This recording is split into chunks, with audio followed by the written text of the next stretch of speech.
नमस्कार, मैं हूं आपके साथ आशा सरवाल। आप देख रहे हैं जम्मू कश्मीर का ये खास बुलेटिन और बुलेटिन की शुरुआत करेंगे इस वक्त की बड़ी खबर से। सांबा से जो बड़ी खबर देखने को मिल रही है, जहां पर सांबा में आर्मी कैंप सहित 4 जगहों पर संदिग्ध ड्रोन मंडरा रहे हैं और ड्रोन से हथियार गिराए जाने की आशंका जताई जा रही है। सांबा और जम्मू में अलर्ट जारी कर दिया गया है और बड़े स्तर पर तलाशी अभियान शुरू कर दिया गया है। स्वतंत्रता दिवस पर बड़े हमले की फिराक में है पाकिस्तान और उसी को मद्देनजर रखते हुए चाक चौबंद सुरक्षा व्यवस्था बढ़ाने की यहां पर पूरी तरह से कवायद शुरू कर दी गई है। जम्मू कश्मीर पुलिस पूरी तरह से मुस्तैद, जम्मू कश्मीर के अंदर सुरक्षा बल पूरी तरह से मुस्तैद और सांबा में आर्मी कैंप सहित 4 जगहों पर ड्रोन देखे जाने की घटना सामने आई है। ड्रोन यहां पर संदिग्ध परिस्थितियों में मंडराते हुए नजर आ रहे हैं और ड्रोन से हथियार गिराए जाने की भी आशंका लगातार जताई जा रही है और सांबा और जम्मू में अलर्ट जारी कर दिया गया है। बड़े स्तर पर तलाशी अभियान भी शुरू कर दिया गया है। देर रात को आप देखिए किस तरह से संदिग्ध ड्रोन जो है वो यहां पर देखे गए हैं, लेकिन सवाल यह है कि हर दिन एक ना एक ड्रोन जो है वो देखने की यहां पर खबरें जो है वो देखने को मिल रही हैं। उसके बाद पूरी तरह से अलर्ट जारी कर दिया गया है, लेकिन अगर यहां सतर्कता को लेकर बात की जाए तो जाहिर तरीके से आप देखिए सतर्कता किस तरह से बरतने की कोशिश की जा रही है। बड़ा सवाल यहां पर यह है कि स्वतंत्रता दिवस आने वाला है, 15 अगस्त को महज कुछ ही दिन अब बाकी रह गए हैं, लेकिन अब पाकिस्तान किस तरह से खलल डालने की कोशिश में जुटा हुआ है ये सबके सामने है, क्योंकि आशंका जताई जा रही है कि ड्रोन के माध्यम से हथियार गिराने की फिराक में था पाकिस्तान और स्वतंत्रता दिवस पर बड़े हमले की फिराक में यहां पर पाकिस्तान को देखा जा सकता है। इसी पर ज्यादा जानकारी के लिए ऋषि खजूरिया हमारे साथ जुड़ चुके हैं। ऋषि, इस वक्त क्या कुछ है वहां पर सूरत हाल, क्योंकि एक बार फिर से ड्रोन की घटनाएं देखने को मिली हैं? का नाम नहीं ले रही और लगातार इसमें साफ तौर पर जाहिर होती है पाकिस्तान की जो ड्रोन वाली साजिश है लगातार उसे कामयाब के कामयाब होगा। की लगातार अलग अलग इलाकों में वो लगातार जारी है। जिस तरह से बीती रात ये बड़ी ब्राह्मणा के कई अलग अलग इलाकों में 4 ड्रोन देखे गए हैं। जो ड्रोन सैन्य शिविर के आसपास मंडराते हुए नजर आए, पुलिस स्टेशन के पास मंडराते हुए नजर आए और बड़ी ब्राह्मणा का जो सिडको चौक है, जो हाईवे का सटा इलाका है, उसके ऊपर भी ये ड्रोन मंडराते हुए नजर आए हैं। तो कहीं ना कहीं कुछ बताया जा रहा है कि एक ड्रोन जो था वो भूमंडल की तरफ चला जाता है, लेकिन काफी हाइट पर ये ड्रोन देखे गए हैं और इसे कैप्चर करने का भी प्रयास जो है वो किया गया है। लेकिन सवाल ये है कि जिस तरह से लगातार पिछले 24 घंटों में ये सांबा जिला के कई अलग अलग इलाकों में ड्रोन देखे जा रहे हैं, तो उसमें साफ तौर पर पाकिस्तान की मंशा नजर आती है कि वो खलल डालने का जो प्रयास भारत में करना चाहता है उसको कहीं ना कहीं वो कामयाब करवाने में लगा हुआ है। लेकिन इसमें मैं आपको बताना चाहता हूँ कि स्वतंत्रता दिवस मात्र कुछ दिन के बाद है। पूरा देश इस समय तैयारियां कर रहा है इस दिन को मनाने के लिए, लेकिन दूसरी तरफ पाकिस्तान अपने ड्रोन की साजिश जो वो कर रहा है। पाकिस्तानी उस पार अगर आतंकवादियों की बात करें, खासतौर पर मैं लश्कर तैयबा आतंकी संगठन की बात करूं या जैश ए मोहम्मद की बात करूं, तो ये पाकिस्तानी आर्मी के साथ मिलकर पूरा षड्यंत्र रचा जा रहा है। और एसएसपी सांबा राजेश शर्मा जी से भी अभी हमारी बात हुई है, तो उन्होंने कहा कि 4 जो ऑब्जेक्ट है वो फ्लाइंग ऑब्जेक्ट देखे गए, इसकी उन्होंने पुष्टि कर दी है और रेड लाइट भी कहीं ना कहीं ब्लिंक होती हुई नजर आ रही थी। लेकिन सवाल ये भी है कि किस तरह से हमारी जो फायरिंग रेंज है उसे क्रॉस कर भारतीय टेरिटरी में काफी अंदर तक ये ड्रोन जो वो देखे जा रहे हैं और कहीं ना कहीं इसको जो वो कवर करने का प्रयास किया गया। अलग अलग इलाकों में सर्च की गई कि कोई ड्रोन ड्रॉपिंग तो नहीं हुई है, लेकिन फिलहाल अभी ड्रोन ड्रॉपिंग तो कहीं देखी नहीं गई है, लेकिन दोबारा से बताया जा रहा है कि सर्च जो वो की जाएगी और अलग अलग इलाकों को खंगाला जाएगा और किसी तरह का कोई। लेकिन ऋषि, यहाँ पर अटकलें पहले ये भी लगाई जा रही थी कि खुद भी सर्च ऑपरेशन के लिए ड्रोन का इस्तेमाल किया गया है सुरक्षा बलों की तरफ से। कहीं ऐसा तो नहीं है कि जम्मू के अंदर सुरक्षा की पूरी तरह से चाक चौबंद करने के लिए भी ड्रोन का इस्तेमाल किया जा रहा हो? देखिए, ये एक सवाल, ये एक एंगल जरूर हो सकता है, लेकिन अलग अलग इलाकों में, खासतौर पर रिहायशी इलाकों में ड्रोन देखे जाना और काफी हाइट पर ये ड्रोन देखे जाना, ये कहीं ना कहीं चिंता का विषय है। लोगों में भी डर बना हुआ है कि कहीं ड्रोन के माध्यम से हमला ना हो जाए। लेकिन ये भी हमें पता चला कि ये जो ड्रोन एक्टिविटीज है ये आर्मी के ड्रोन नहीं है, ये पुलिस के ड्रोन नहीं है, ये सिविल लोग जो वो ड्रोन नहीं उड़ा पा रहे क्योंकि पाबंदियां ड्रोन को लेकर ऑलरेडी लगाई गई है। तो ये कहीं ना कहीं जो सस्पिशियस ड्रोन एक्टिविटीज है ये लगातार देखी जा रही है और बीच में 2 ड्रोन ऐसे देखे गए हैं कि वो अचानक से गायब हो जाते हैं, यानी ओझल हो जाते हैं देखते ही देखते। तो ये एक पुलिस के लिए चिंता का विषय बना हुआ कि आखिर ये सबसे बड़ा सिक्योरिटी थ्रेट इस समय ड्रोन को लेकर माना जा रहा है। हालांकि अंतर्राष्ट्रीय सीमा की बात करें तो मुझे ऐसा भी लगता है कि कहीं हमारे जो बीएसएफ के जवान है उनका ध्यान डाइवर्ट करने के लिए सारी साजिशें जो रची जा रही है इंफिल्ट्रेशन पाकिस्तान में भी करवा सकते हैं या अलग अलग इलाकों की मैपिंग कर रहा है। क्योंकि पाकिस्तान के ऊपर यकीन करना तो बेवकूफी होगी। जितने मर्जी आप सीजफायर के एग्रीमेंट कर लीजिए, जितनी बारी आप मीटिंग कर लीजिए, लेकिन मीटिंग के बाद पाकिस्तान क्या देता है जवाब ये आप सब लोग जानते हैं। यानी सीज फायर समझौता जी, आप अपनी बात पूरी कीजिए ऋषि।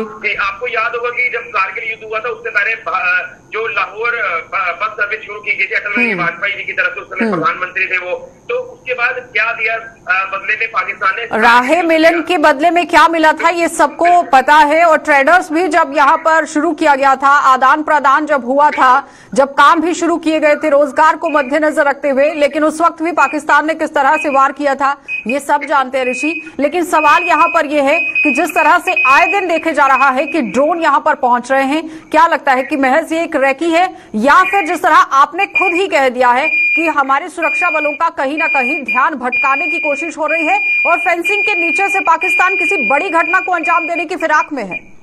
इसमें काफी ज्यादा पॉसिबिलिटीज हो सकती हैं। जिस तरह से ये ड्रोन देखे जा रहे हैं, ड्रोन के माध्यम से जिस तरह से आपने कहा कि रैकी कर रहा है, यानी कहीं ना कहीं मैपिंग भी हो सकता है कि रात के अंधेरे में ये अलग अलग इलाकों में अपने ड्रोन भेजता है और मैपिंग कर रहा है कि कहां पर लूप होल हो सकता है, कहां पर वो इन्फिल्ट्रेशन करवा सकते हैं, कहां पर वो हथियारों की खेप पहुंचा सकते हैं। क्योंकि इससे पहले आपको पता होगा कि जो गगवाल के चितवाल इलाका में संदिग्ध देखे गए थे, वहीं पर ड्रोन एक्टिविटी देखी जाती है, तो वहां पर ऑलरेडी एक आतंकवादी वहां से हथियारों की खेप लेकर आगे भी बढ़ चुका है, यानी कश्मीर घाटी की ओर जाने का वो प्रयास कर रहा था। उसे प्रोमंडल मोड में ही सुरक्षा बलों ने पकड़ लिया था हथियारों के साथ। तो ये कहीं ना कहीं इसमें मैक्सिमम पॉसिबिलिटी है कि वो ड्रोन के माध्यम से हथियारों की खेप पहुंचाना चाहता है, डिलीवर करवाना चाहता है। यहाँ उनके जो OGWs है बैठे हुए, उनके तक ये खेप पहुंचती है। ऋषि, क्या लगता है कि जिस तरह से कश्मीर के अंदर एक एक करके आतंकवादियों का खात्मा किया जा रहा है, कहीं ना कहीं पाकिस्तान के अंदर बौखलाहट है, क्योंकि लश्कर तैयबा के पूरी तरह से जो सूत्र हैं वो पाकिस्तान के अंदर ही मौजूद है? देखिए बिल्कुल ये साफ सुथरा बुखलाहट ही देखी जा रही है, क्योंकि उसको कोई कामयाबी हाथ नहीं लग रही है। वो कई प्रयास कर रहा है इन्फिल्ट्रेशन के, लेकिन बेशक की हमारे आगे आपने देखा कि बॉर्डर पर किस तरह से पेट्रोलिंग की जा रही है, वहां पर 24 घंटे जो गश्त की जा रही है, यही एक वजह है कि तकलीफ पाकिस्तान को हो रही है कि उनके जो मंसूबे हैं वो उसमें कामयाब नहीं हो रहे। और आतंकी संगठन जो उस पर बैठे हुए हैं, जो पूरा ऑपरेट कर रहे हैं इस पूरे सिस्टम को, इसको लेकर डीजीपी जम्मू कश्मीर पुलिस ने भी ये साफ कर दिया था कि हैंडलर्स आतंकवादी संगठन वहां उस पार बैठे हैं। ये जो सारी साजिशें ड्रोन की रची जा रही है, उन्हीं के द्वारा रची जा रही है, लेकिन सिक्योरिटी थ्रेट इस समय काफी बड़ा माना जा रहा है। क्योंकि जो हेक्साकॉप्टर गिराया गया था ऋषि यहाँ पर 5 किलो आईडी के साथ, उसके भी तार एयरपोर्ट के साथ ही मिलते हुए नजर आ रहे थे, क्योंकि जो धागा इस्तेमाल किया गया था, आईजी की तरफ से खुलासा किया गया था कि वो धागा बिल्कुल मैच कर रहा है। बाकी तो सामान की अभी जांच चल रही है, लेकिन जो धागा था वो दोनों जगह पर एक ही इस्तेमाल किया गया था। इसलिए कहा जा सकता है कि हैंडलर पूरी तरह से पाकिस्तान के अंदर है। बहुत बहुत धन्यवाद ऋषि जुड़ने के लिए। तो फिलहाल आपने देखा कि ऋषि खजूरिया हमारे साथ जुड़े हुए थे, जो बता रहे हैं कि किस तरह से संदिग्ध परिस्थितियों में ड्रोन देखे जाने की घटनाएं बार बार देखने को मिल रही हैं, और पाकिस्तान के अंदर इसे बौखलाहट ही कहा जाएगा, क्योंकि आए दिन इस तरह से अगर घटनाएं करने की कोशिश की जा रही है तो सुरक्षा बल पूरी तरह से मुस्तैद है। आगे बढ़ जाएंगे, अब आपको गांदरबल लिए चलते हैं, जहां पर एक बार फिर से बादल फटने की घटना जो है वो देखने को मिली है। कहीं ना कहीं त्राहिमाम जो है वो मचता हुआ नजर आ रहा है। इस वक्त की बड़ी अपडेट गांदरबल से सामने आ रही है, जहां पर गांदरबल के अंदर बादल फटने से लोगों को काफी नुकसान हुआ है, और जिले के दारबुदर याचमा इलाके के अंदर ये प्राकृतिक आपदा आई है, और पुलिस ने दर्जनों परिवारों को सुरक्षित बाहर निकाल लिया है। और फिलहाल जानी नुकसान तो कोई सामने नहीं आया है, इस वक्त जानी नुकसान की कोई भी खबर देखने को नहीं मिली है। लेकिन बड़ी अपडेट आपको दिखा रहे हैं कि गांदरबल के अंदर पहले भी यहां पर बादल फटने की घटना सामने आई थी, जहां पर लोगों के घरों के अंदर पानी घुस गया था, लेकिन आज फिर से यहां बादल फटने की घटना देखी गई है, जहां रेस्क्यू ऑपरेशन भी चलाया गया और सुरक्षित लोगों को बाहर निकाला गया है। और जिले के द्वारबुदर याचमा इलाका है जहां पर यह प्राकृतिक आपदा देखी गई है, और फिलहाल जानी नुकसान कोई नहीं हुआ है। आपको साफ तस्वीरें दिखा रहे हैं जिस तरह से प्रशासनिक अमला जो है वो यहां पर काम करता हुआ नजर आ रहा है। जलजला आप देखिए किस तरह से पानी का देखने को मिल रहा है, क्योंकि बादल फटने की वजह से काफी परेशानियां वहां पर लोगों को देर रात को झेलनी तो पड़ी, लेकिन अभी तक प्रशासन ने किस तरह कदम उठाए हैं इस पर जानकारी लेना बहुत जरूरी है। सबसे पहले आपको यह बताना बहुत जरूरी है, आप देखिए पानी का बहाव कितना तेज और किस तरह से यहां पर पानी जो है वो बढ़ता हुआ नजर आ रहा है। तो कहीं ना कहीं आपदा जो है वो देखने को मिल रही है। सुरक्षित लोगों को बाहर निकाल लिया गया है, जो एक बहुत बड़ा जिम्मा यहां पर प्रशासन के कंधों पर था। एनडीआरएफ एसडीआरएफ की टीमें मौके पर पहुंची हुई थी, जिन्होंने पूरी तरह से जो लोग फंसे हुए थे उन्हें बाहर निकालने का काम किया है, और सुरक्षित इन लोगों को यहां से बाहर निकाल लिया गया है। क्योंकि किश्तवाड़ के अंदर भी अगर डच्चन इलाके की बात करें, वहां पर भी इस तरह से ही बादल फटने की घटना सामने आई थी, लेकिन फिलहाल अभी तक वहां से कोई अपडेट देखने को नहीं मिली है। लेकिन अगर जिला गांदरबल की बात की जाए तो तो मुकम्मल तरीके से सभी लोगों को सुरक्षित बाहर निकाल लिया गया है। जानी नुकसान फिलहाल अभी तक कोई देखा नहीं गया है, लेकिन अभी प्रशासन किस तरह से यहां पर अमला डटता हुआ नजर आ रहा है, ये देखने वाली बात है। कितना नुकसान वहां पर लोगों को झेलना पड़ा, ये भी देखने वाली बात है, और किस तरह से अब प्रशासन यहां काम करेगा, ये भी देखने वाली बात है। क्योंकि बादल फटने की घटना लगातार गांधरबल के अंदर से सामने आ रही है और जाहिर तरीके से काफी परेशानियां लोगों को वहां पर झेलनी भी पड़ी है। लेकिन अभी यहां पर इन लोगों को रेस्क्यू करने के बाद कहां पर रखा गया है, इस पर जानकारी लेंगे। सलीम वानी हमारे साथ जुड़ चुके हैं। सलीम, अपडेट कीजिए, क्योंकि देर रात को ही बादल फटने की घटना सामने आई थी। सुरक्षित लोगों को बाहर तो निकाला गया, लेकिन अब आगे प्रशासन क्या काम कर रहा है? बिल्कुल आशा, जो कल शाम को क्लाउड बर्स्ट हुआ, वहाँ पे जो पुलिस ने कंगन पुलिस ने बर्दाश्त कार्रवाई की और बड़ा वहाँ पे सामने निकाल गया, तो लोगों को सेफर मुकाम पे पहुंचाया गया है। अभी आज एडमिनिस्ट्रेशन के लिए बड़ा सवाल है कि लोगों के पास पहुंचे और लोगों को अभी इमदाद की जरूरत है, क्योंकि वहाँ पे काफी नुकसान भी हुआ है और जानी नुकसान तो नहीं हुआ है, लेकिन माली नुकसान काफी हुआ है। एक फैक्ट्री भी पूरी तरह से तहस नहस हो गई उसमें, और जो वहाँ पे जो लोग हैं उनको भी घरों में पानी गया और काफी फ्लो था पानी में। रात के 2 बजे 2:30 बजे तक रेस्क्यू ऑपरेशन वहाँ पे चला। पुलिस का एनडीआरएफ टीम से वहाँ पे पूरी तरह से लोगों को सेफर मुकाम से पहुंचाया गया है। उसके बाद आज एडमिनिस्ट्रेशन का टीम की मुझे लगता है कि कंगन से रवाना गया है उधर की तरफ। तो मुझे लगता है कि अब एडमिनिस्ट्रेशन के लिए बड़ा सवाल है कि लोगों को इमदाद की जरूरत है, लोगों को ऑन स्पॉट हेल्प की जरूरत है। अभी हमारी बात है एडमिनिस्ट्रेशन के साथ, और मुझे लगता है कि आज इनमें पूरी तरह से जायजा लिया जाएगा। उसके बाद सलीम, ये बताइए कि जो दारबुदर याचामा इलाका है जहां पर ये प्राकृतिक आपदा आई है, लगभग कितनी आबादी वहां पर रहती है और कितने लोगों को रेस्क्यू किया जा चुका है अभी तक?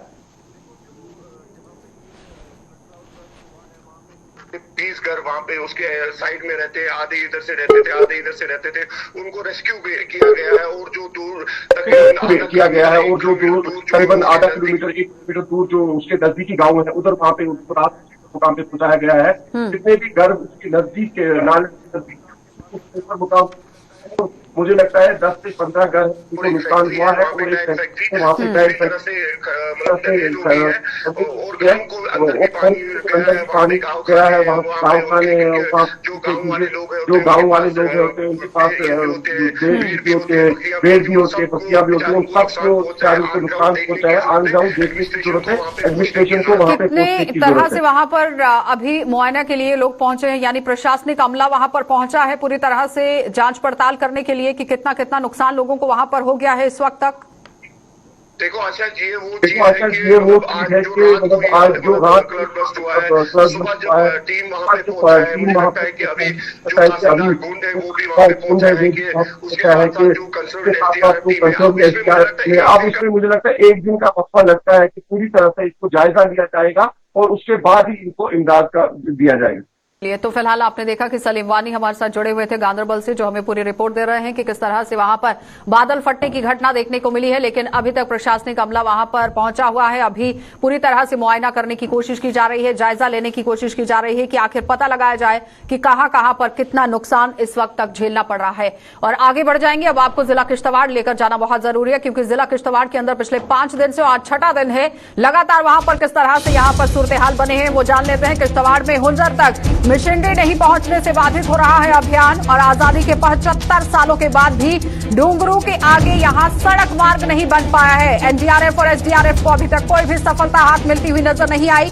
लापता लोगों की तलाश के लिए भी अभियान जारी रखा गया है। लेकिन इस वक्त की बड़ी अपडेट यह है कि मूलभूत सुविधाओं का अभाव होने की वजह से कहीं ना कहीं यहां पर रेस्क्यू ऑपरेशन को अंजाम देने की कोशिश तो की गई, लेकिन सफलता हाथ मिलती हुई नजर नहीं आई है। एनडीआरएफ और एसडीआरएफ की टीमों को यहां पर कोई भी सफलता हाथ नहीं लगी है। आजादी के 75 साल बीत चुके हैं, लेकिन उसके बावजूद भी अगर किसी इलाके के अंदर सड़क संपर्क नहीं है, सड़क संपर्क कट चुका है, तो जाहिर तरीके से सवालिया निशान उठ जाते हैं कि आखिर अभी तक 75 साल तक यहां पर विभाग क्या काम कर रहा था। किश्तवाड़ में हुंजर तक मशीनरी अभी तक नहीं पहुंच पाई है, यानी 5 दिन बीत चुके हैं, आज 6ठा दिन है और आज तक भी यहां मशीनरी नहीं पहुंच पाई है ताकि लापता लोगों का पता चलाया जा सके। अभी तक ऐसा कोई भी काम देखने को नहीं मिला है। अपडेट के लिए अजय शान हमारे साथ जुड़ चुके हैं। अजय, बहुत बड़ा सवाल अब यहां पर यह खड़ा होता है कि 75 साल बीत चुके हैं आजादी को लेकर, लेकिन अभी तक मूलभूत सुविधाएं, बिजली पानी की तो बात आप अलग छोड़ दीजिए, लेकिन सड़क का संपर्क भी नहीं हो पाया। किश्तवाड़ जिला के 3 ऐसे रीजन हैं जैसे मड़वा, दक्षिण, वाड़वन, पाडर। इसके कई इलाके ऐसे हैं जहां पर सड़कें नहीं है। कोंतवाड़ा एक बहुत बड़ा इलाका है जहां से वोट बैंक पूरे क्षेत्र को बना के रखा, इन क्षेत्रों को जहां से वोट तो लिए गए लेकिन सुविधाएं इनको नहीं दी गई। खासकर जो सड़क संपर्क है जो कि बुनियादी आवश्यकता है, हर तरह का विकास उसके बाद संभव है, लेकिन सड़कें नहीं बनाई गई। क्या वजह रही वो एक अलग कारण है। लेकिन अब जबकि एक तरह से हम कहें कि सारे आंसू बहाने नेता वहां पर पहुंच रहे हैं, लेकिन वो उस चीज का जवाब नहीं दे पा रहे हैं जो लोगों से पूछ रहे हैं कि आखिर आपने हमें फिर उसी स्टोन एज में ही पहुंचा के रखा हुआ है। बेशक आजादी के 70 से ज्यादा साल हो चुके हैं, लेकिन जो बुनियादी सुविधाएं हमें नहीं पहुंची हैं, जिसका खमियाजा आज होंसर गांव के लोग भुगत रहे हैं। अगर सड़क होती तो वहां पर समय रहते मशीनरी पहुंचती और जो मलबे के नीचे लोग लेकिन थे अजय, उनको ढूंढने में। यहाँ पर सवाल ये है कि प्रशासनिक अधिकारी भी वहां पर पहुंचे, आला अधिकारियों ने भी वहां पर निगरानी रखी, लेकिन उसके साथ ही राजनीतिक लोग भी वहां पर पहुंचे। आंसू रोने से कुछ नहीं है, काम नहीं हुआ है, ये बहुत बड़ा सवाल था। आप लोग वहां पर पहुंचे हैं तो उसकी आउटपुट क्या थी, ये देखना बहुत जरूरी था। जी बिल्कुल, कहीं ना कहीं जहां प्रशासन अपने जो डायरेक्शन है आला कमान की उसको फॉलो करते हुए वहां पर पहुंचा, वहीं राजनेता अपनी वो वोट बैंक की राजनीति अपने आंसू बहाने वो वहां पहुंचे, अपनी हमदर्दी जताने पहुंचे थे कि हम आपके सके हैं। लेकिन जो लोग उनको वोट देते आए हैं, चाहे किसी भी पार्टी को वो वोट देते आए, लेकिन उन लोगों ने उनकी बुनियादी सुविधाओं को ख्याल नहीं रखा। आज भी अगर आपने दक्षिण जाना है तो डंगडूर एक लोकेशन है जहां पर पकड़डूर प्रोजेक्ट बन रहा है, उसके आगे आपको सड़क नहीं है। वहां से जो राहत सामग्री भी अगर जा रही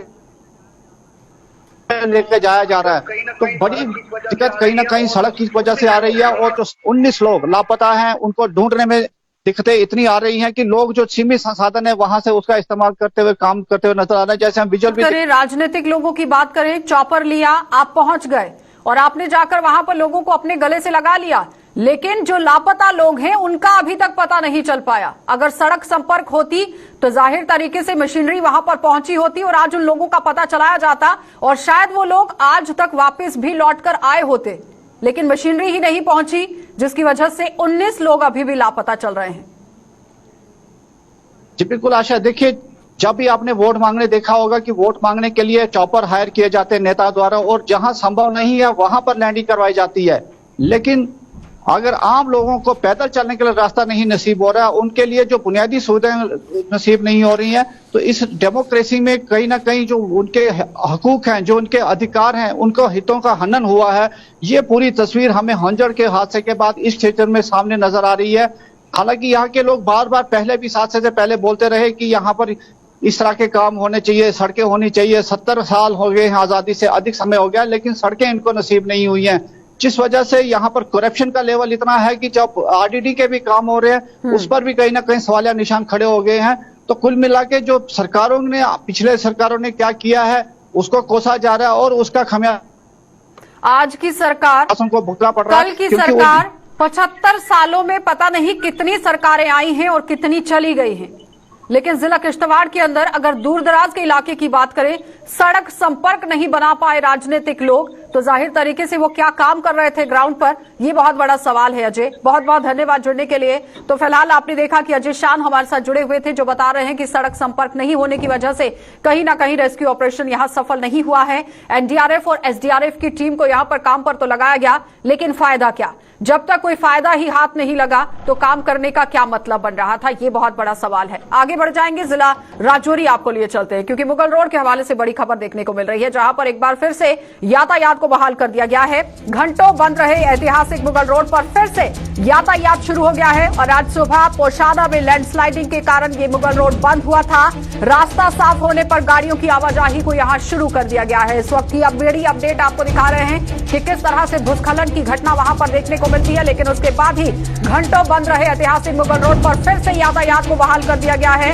और आज सुबह पोशाना में ये भूस्खलन के कारण बंद हो गया था मुगल रोड, और बंद होने की वजह से आवाजाही के लिए भी काफी परेशानियां लोगों को झेलनी पड़ी थी। साफ तस्वीरें आपको दिखा रहे हैं, आप देखिए किस तरह से लंबी लंबी कतारों में यहां पर गाड़ियां रुकी हुई हैं और किस तरह से प्रशासन का जो अमला है वो काम करता हुआ नजर आ रहा है। कुछ घंटों के बाद ही इस रास्ते को खोला गया, लेकिन बार बार आम जनता से भी अपील की जाती है कि बरसात का समय चल रहा है, एडवाइजरी को फॉलो करना बहुत जरूरी है, क्योंकि जब तक आप एडवाइजरी के साथ नहीं चलेंगे तब तक कुछ नहीं होने वाला है। कंट्रोल रूम में आप संपर्क नहीं करेंगे तब तक कुछ नहीं होने वाला है, क्योंकि अगर आप पहाड़ी क्षेत्रों का रुख कर रहे हैं तो किसी भी वक्त वहां पर भूस्खलन हो सकता है, भारी बारिश आ सकती है, रोड कनेक्टिविटी खत्म हो सकती है, टूट सकती है। तो इस पर आपको पहले कंट्रोल रूम में बात करना बहुत जरूरी है, क्योंकि इस वक्त भी आप देखिए मुगल रोड पर जिस तरह से तस्वीरें आपको दिखाने की कोशिश की जा रही है, जहां पर लंबी लंबी कतारों में लोग यहां अपनी गाड़ियों में मौजूद हैं और उसके साथ ही प्रशासनिक अमला पूरी तरह से काम के लिए डटता हुआ नजर आया है।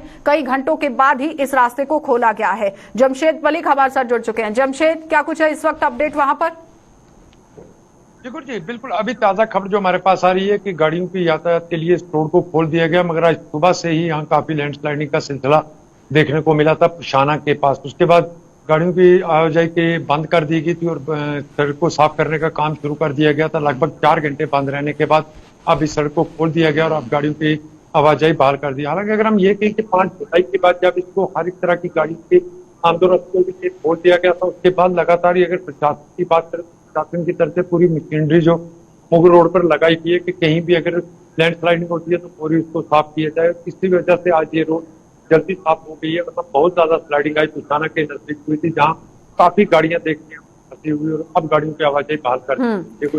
किसी तरह से कोई घटना तो पेश नहीं आई है वहां पर लैंडस्लाइडिंग की वजह से? जमशेद बिल्कुल जी नहीं, किसी तरह की कोई घटना सामने नहीं आई, क्योंकि उसकी लैंडस्लाइडिंग हुई उस वक्त उस रोड पे कोई गाड़ी चल नहीं रही थी, क्योंकि हल्का मौसम भी न खुशगवार था, धूप निकली हुई थी। उसके बाद इतनी तादाद आज सुबह भी गाड़ियों की नहीं थी, क्योंकि बहुत सुबह ये लैंडस्लाइडिंग हुई, उस वक्त इतनी गाड़ियां ज्यादा देखने को नहीं मिलती हैं। अगर ये क्या को होता तो जमशेद, ये बताइए कि जिस तरह से बरसात का समय चल रहा है, एक कंट्रोल रूम स्थापित करना बहुत जरूरी है, जहां पर लोग कंट्रोल रूम के अंदर फोन करें, बात करें कि क्या रास्ता खुला है, कोई ऐसी संभावना तो नहीं है। इस तरह से कोई कदम उठाया गया राजौरी के अंदर?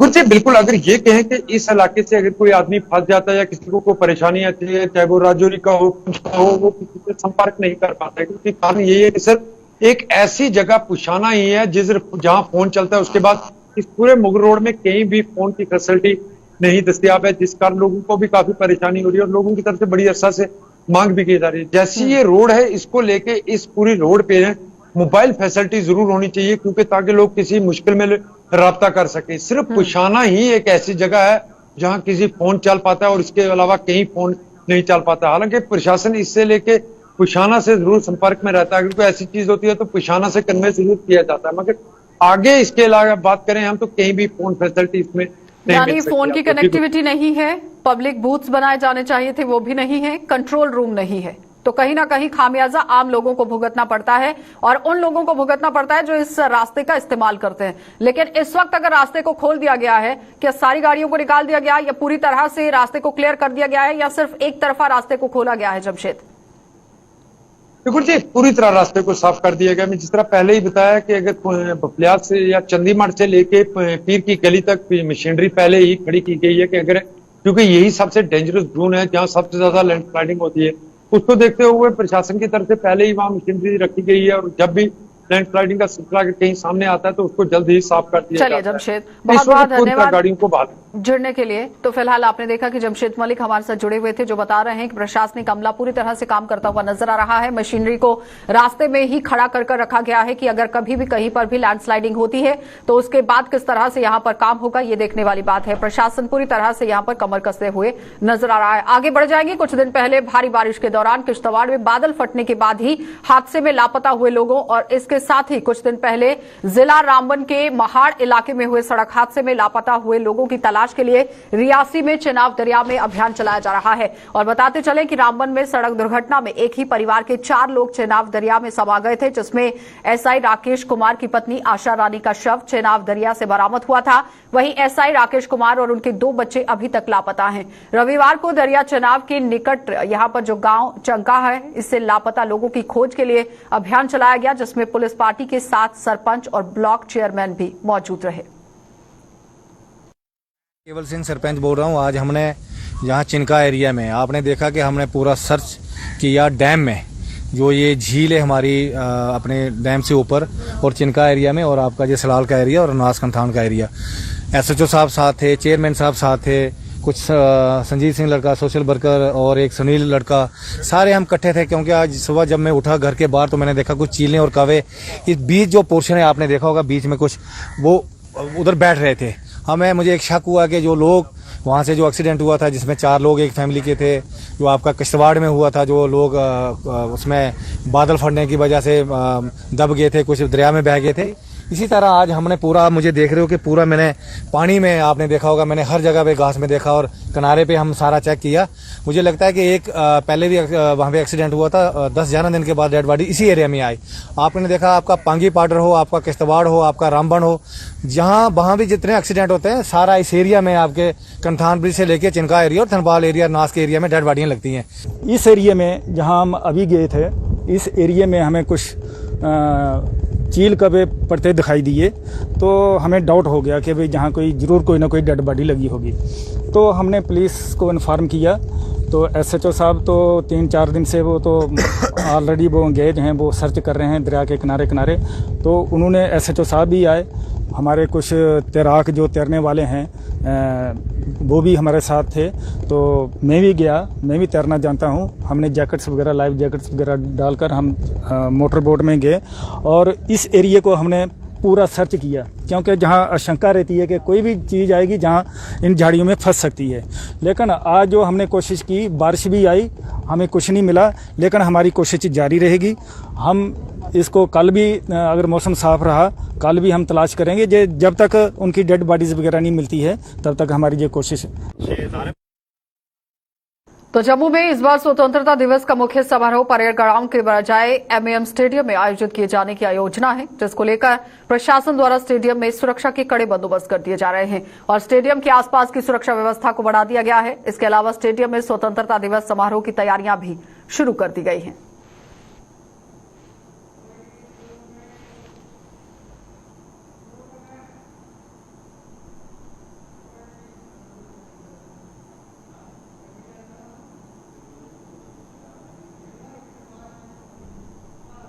चलिए, बुलेटिन में फिलहाल इतना ही। देश और दुनिया की खबरों के लिए आप बने रहिए गुलिस्तान न्यूज के साथ।